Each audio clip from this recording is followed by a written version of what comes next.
ఓం నమ శివాయ. ఈరోజు కలకుర్తి డైరీ వాళ్ళు వచ్చినందుకు ధన్యవాదములు. మన గచ్చిబాయి మన కలకుర్తి, దీంట్లో యువతి యువకులు, పెద్దలు, గ్రామ ప్రజలు, పురకులు అందరూ కూడా ఈ గచ్చిబాయిని ముందు తీసుకెళ్ళాలని, ఈ శివాలయం గుడి పురాతనమైనటువంటిది, మహిమగలిగినటువంటి శివయ్య, ఆయన ఆజ్ఞ మొక్కుతే చాలు వరాన్నిచ్చినటువంటి శివయ్య.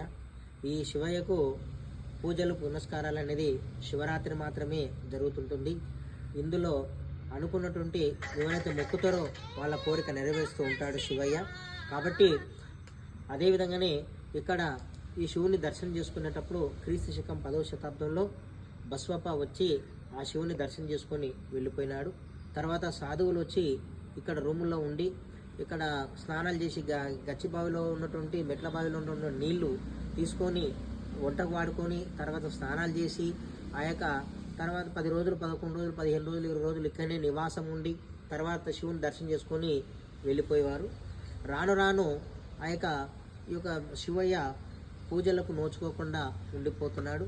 కాబట్టి నాకు మనసు లోపల ఏమనిపించిందంటే ఈ శివాలయం గుడిని ముందు తీసుకెళ్ళాలి. అదేవిధంగా ఇక్కడ శివుని దగ్గర 3 సర్పాలు ఉన్నాయి. అందులో 3 రోజుల కిందట ఒక సర్పము ఫోటో తీసిన, నేను దిగుతున్నాను, అక్కడ కోనేరు లోపల సర్పం ఉన్నది. ఆ సర్పము తీసినా కూడా ఫోటో పడలేదు. అది ఆజ్ఞ ప్రకారంగా నడుస్తూ ఉన్నది. ఎందుకంటే ఆ సర్పము రోజు శివునికి దర్శనం చేసుకొని వస్తుంది. నేను తెల్లవారుజాన అసలుకి రాని గుడికి, ఎందుకంటే 8:30 సూర్య భగవానుడు వచ్చిన తర్వాతనే ఈ యొక్క శివాలయ గుడికి రావడం, దీపం వెలిగించడం, వెళ్ళిపోవడం జరుగుతుంది. కాబట్టి ఈ యొక్క మహిమగలిగినటువంటి శివాలయాన్ని ఈ యొక్క శిథిలం చేసి మళ్ళీ కొత్తగా నిర్మాణం చేసి ఈ శివయ్యను పైకి తీసుకుపోవాలని కోరుకుంటున్నాను. అయితే ఇక్కడ ఉన్నటువంటి శివుడు, ఇక్కడ ఉన్నటువంటి కోనేరు లోపల ఉన్నటువంటి సర్పము ఎక్కడైనా సమయం వచ్చినప్పుడల్లా అక్కడ కనిపించింది. అక్కడ నుంచి ఇంకో సర్పం అక్కడ నుంచి వస్తుంటుంది, ఒక సర్పం ఇక్కడ మెట్ల దిక్కు వెళ్తుంటుంది. ఇవన్నీ 3 సర్పాలతోటి ఇక్కడ శివయ్య ఆజ్ఞ ప్రకారం నడుస్తున్నాడు.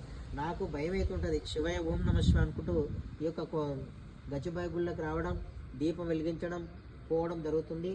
ఈ యొక్క కలకుర్తి పట్టణ లోపల ఉన్నటువంటి పెద్దలు అందరు, యువతి యువకులు అందరూ కూడా వచ్చి ఈ శివాలయం గుడిని నిర్మాణం చేసి ఈ యొక్క రూములు అట్లే ఉంచి ఈ యొక్క శివుడిని పైకి తీసుకుపోయి శివుడి ఆజ్ఞ ప్రకారంగానే ముందుకు తీసుకెళ్లాలని కోరుకుంటున్నాను.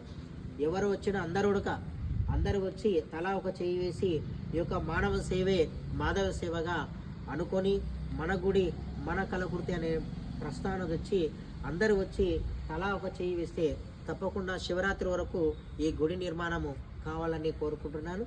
ఓం నమ శివాయ. ఓం నమ శివాయ.